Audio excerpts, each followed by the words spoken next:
আমির হামজা আমাদের কলিজার টুকে একজন বক্তা, যুবকদের আইডল।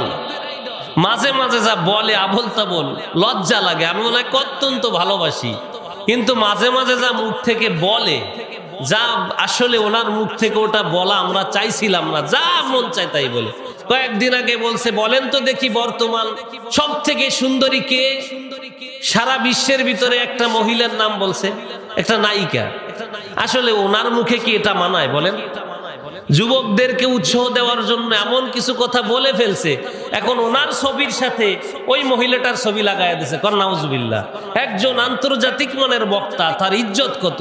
এই জেল থেকে বের হয়ে উনি একটু আবল তাবল বলতেছে। আল্লাহ জানে ওনাকে কি ইনজেকশন দিয়েছে, আল্লাহ জানে, বুঝি না। মাঝে মাঝে যা বলে, আমি আমির হামজা ভাইকে বলবো, অনুরোধ করব, আপনি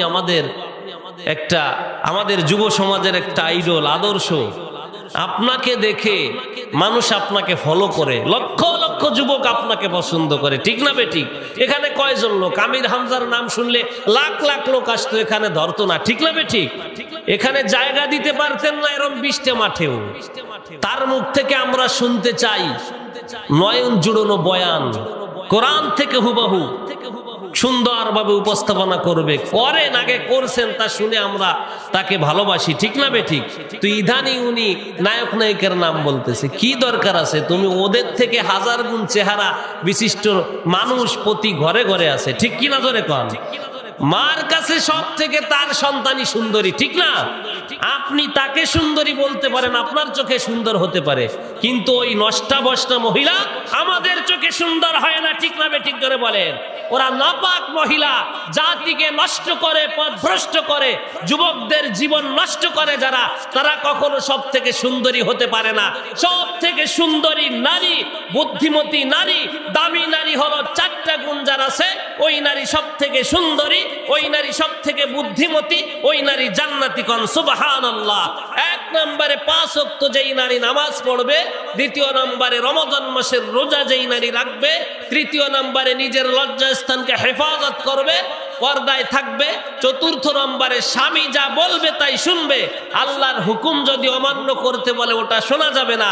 জায়েজ পন্থায় স্বামী যেটা বলবে ওই কথা যে স্ত্রীও মান্য করতে পারে, আল্লাহর নবী দলিল দিয়েছে। সব থেকে সুন্দর জান্নাতি ওই মহিলা। কিয়ামতের ময়দানে বলা হবে, জান্নাত থেকে 8টা দরজা খুলে দাও, জান্নাতের দরজাগুলো খুলে দাও, যে ওই নারী 4টা গুণ যার আছে, ওই নারী জান্নাতি, যে দরজা থেকে মন চায় সেই দরজা দিয়ে চলে যাক। বলেন সুবহানাল্লাহ। আরো জোরে বলেন আল্লাহু আকবার। কয়দিন আগে বললো, কলব আপনারা শুনছেন, এতদিন এই জায়গা থাকে। কলব আসলে মাথায় থাকে, চিন্তা করছেন? কলব বলে মাথায় থাকে। বিশ্বাস না হয় আপনি ফেসবুকে দিয়ে দেখেন, ইউটিউবে উনি কি বলছে দেখি। কলব জানি আমরা এখানে থাকে, কলজেটা থাকে কোথায়? এই যে বাম দুধের নিচে ভিতরে, এটাকে কলব বলা হয়, অন্তর বলা হয়, হৃদয় বলা হয়। তাই কলবটা থাকে মাথায়।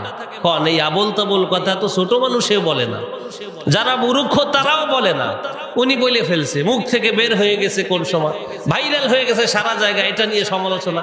এই জন্য আমার ভাই, বড় ভাই আমির হামজা সাহেবকে আমি বলবো, আমি আপনার ছোট ভাই হিসেবে বলি, কথা বলার সময় লাগাম দিয়ে কথা বলা দরকার। আপনার সমালোচনা করার ক্ষমতা আমার নাই, কিন্তু আমি আপনাকে ভালোবাসি। আপনি কথা বলতে বলতে ইদানিং কি বলেন বুঝতেই পারেন না। আমি দাবি জানাবো, আমির হামজা ভাই, আপনি কথা বলার সময় এমন ভাবে বলার চেষ্টা করেন, প্রতিটা কথা যেন আমাদের হেদায়েতের দরিয়া হয়ে যায়, ঠিক না বেঠিক? জোরে বলেন। তার জন্য আমরা দোয়া করি, আল্লাহ যেন তাকে হেফাজত করে, তাকে নেক হায়াত দেয়। জোরে বলেন আমিন।